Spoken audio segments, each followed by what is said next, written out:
selalu kagum dengan orang yang lantang, yang bersuara kuat, yang nampak semangat.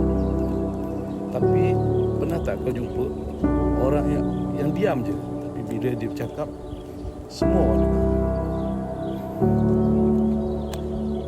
Kita selalu fikir kena bising baru nampak semangat.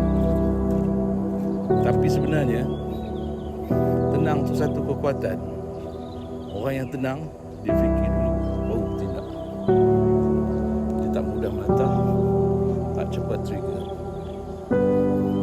Belajar benda ni masa aku kerja dengan orang lama. Tak banyak cakap, tapi bila decide, semua orang ikut. Sebab apa? Sebab dia tenang, tapi jelas.